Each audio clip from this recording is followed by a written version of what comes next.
Hi friends, welcome back to my channel. ఈరోజు మన వీడియోలో కొంచెం డిఫరెంట్గా చేపల కర్రీ అయితే చూపిస్తున్నాను.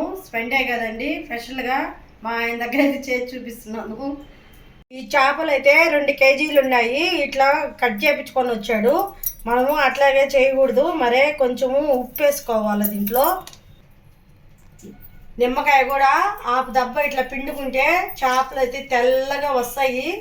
మనం ఇట్లా చేసుకోవాలా, కట్ చేసుకొని వచ్చుకున్న తర్వాత నీట్గా అయితే కడుక్కోవాలా. చేపలు కడుక్కునే దానికి చెట్టు ఉంటుందండి, అటికిలాగా, అదైతే నీట్గా వచ్చేస్తుంది. నాకు లేదు, తెచ్చుకోవాలా. దీనికి అయితే చేస్తాను గిన్నెనే. ఇదండి, ఇవైతే నీట్గా కడిగాను, 4-5 సార్లు కడిగాను. సాల్ట్ నిమ్మకాయ వేసి కడిగాను కదా, చూడండి తెల్లగా కూడా వచ్చినాయి. ఈ విధంగా కడుక్కోవాలి చేపల ముక్కలు. ఇప్పుడు అల్లం పేస్ట్ వచ్చి ఒక 3 టేబుల్ స్పూన్లు వేస్తున్నాను. ఇది అప్పటికప్పటికే ఫ్రెష్గా అల్లం పేస్ట్ వేసుకున్నాను మిక్సీకి. పసుపు వచ్చి 1/2 టేబుల్ స్పూను, కారము 2 టేబుల్ స్పూన్లు వేస్తున్నాను, ధనియాల పొడి 2 టేబుల్ స్పూన్లు, గరం మసాలా 1 టేబుల్ స్పూను, మిరియాల పొడి 1 టేబుల్ స్పూన్ వేస్తున్నాను, కార్న్ ఫ్లోర్ అండి ఇదైతే 3 టేబుల్ స్పూన్లు వేస్తున్నాను. కార్న్ ఫ్లోర్ వచ్చి తగినంత సాల్ట్ వేసుకోవాలా. ఇవన్నీ మసాలా అంతా కూడా ఈ చేప ముక్కలకి పడేలాగా బాగా కలుపుకోవాలా. ఈ విధంగా కలుపుకోవాలా. ఈ విధంగా అయితే కలుపుకోవాలా. కలిపి మూత పెట్టుకొని పక్కన ఒక ఫ్రిడ్జ్లో గంట సేపు పెట్టినామనుకో, ఈ ముక్కలకి అంతా కూడా ఈ మసాలా అంతా కూడా దీంట్లోకి పోతుంది. ఈ ముక్కల్లోకి మూత పెట్టి 1 గంట సేపు ఫ్రిడ్జ్లో పెట్టుకున్నాం. 1 గంట అయితే ఫ్రిడ్జ్లో పెట్టాను. గంట తర్వాత చూపిస్తున్నాను మీకు. బాండిలు పెట్టి ఆయిల్ కూడా ఈటెక్కిపోయింది. ఆయిల్ కూడా బాగా ఈటెక్కింది. ఇప్పుడు చేప ముక్కలు ఇందులో వేసుకున్నాం. 2 వేసుకుంటూ ఫ్రై చేసుకోవాలా. ఆయిల్ బాగా ఈటెక్కిన తర్వాత చేప ముక్కలు వేసుకున్న తర్వాత గ్యాసు సిమ్లోనే పెట్టుకోవాలా. ఎందుకంటే ఇవి లోపల ఉడకవు, పైన మాత్రం మాడినట్టు ఉంటాయి. లోపల కూడా బాగా ఉడుకుతాయి. మధ్యలో గెరిటితో ఇట్లా కలుపుకుంటూ ఉండాలండి. చేప మెల్లగా తీసుకోవాలి గెరిటితో. చేప ముక్క అనేది ఇరిగిపోతుంది. చేప ముక్క అయితే ఇట్లా ఫ్రై చేసుకోవాలండి. సిమ్లోనే పెట్టుకొని ఒక 10 నిమిషాలన్నా పడుతుంది ఇది ఫ్రై అయ్యేదానికి. అన్నీ కూడా ముక్కలన్నిటివన్నీ కూడా ఇలా ఆయిల్ అంతా వంపేసుకొని తీసి పక్కన పెట్టుకోవాలి ప్లేట్లో. చేప ముక్కలు కూడా అన్నీ కూడా ఇట్లానే వేసుకోవాలా. 2-3 వేసుకుంటూ ఫ్రై చేసుకోవాలా.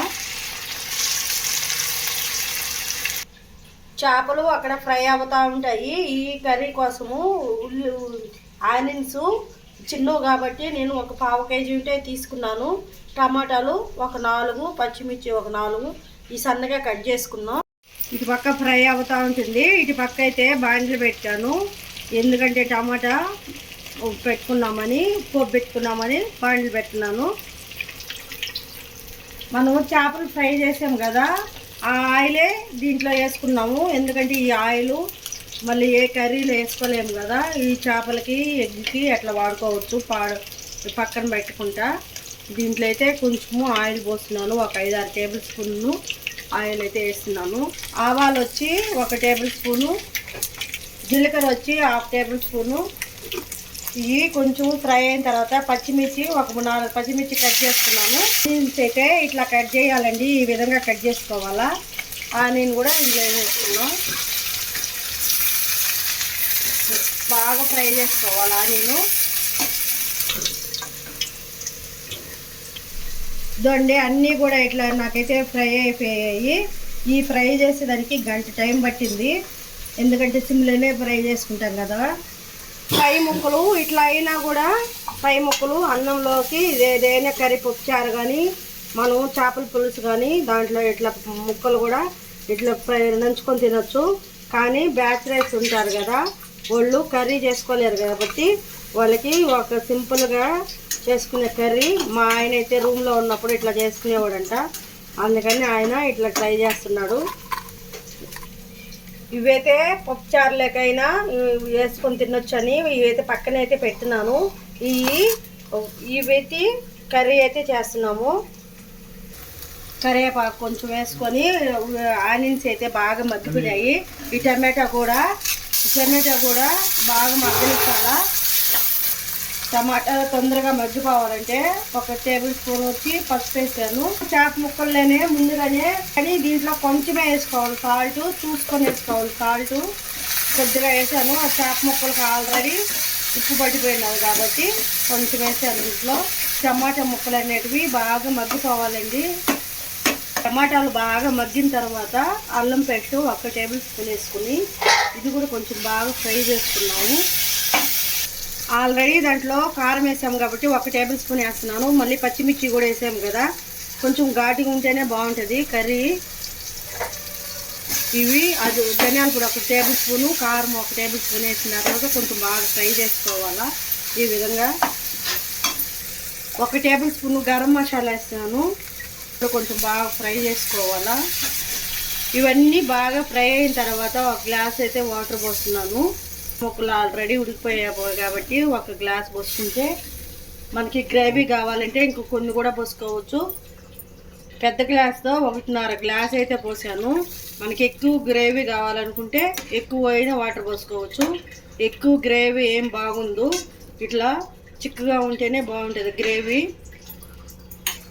ఈ వాటర్ పోసిన తర్వాత ఈ విధంగా అయితే ఉడికింది. 1-3 నిమిషాల పాటు ఉడికిన తర్వాత మనం ఇంతవరకు చేప ముక్కలు ఫ్రై చేసుకున్నాం కదా, ఈ చేప ముక్కలు కూడా ఇందులో వేసేసుకొని 1 నిమిషం 2 నిమిషాల పాటు ఉడికిస్తే చాలు. ఈ మసాలా అంతా ఈ ముక్కలో పడేలాగా ఉడికిస్తే చాలు. ఈ మూత పెట్టుకొని 2 నిమిషాల పాటు ఉడికిద్దాము. చేప ముక్కలు వేసిన తర్వాత మూత పెట్టుకొని 2 నిమిషాలు ఉడికితే చాలు.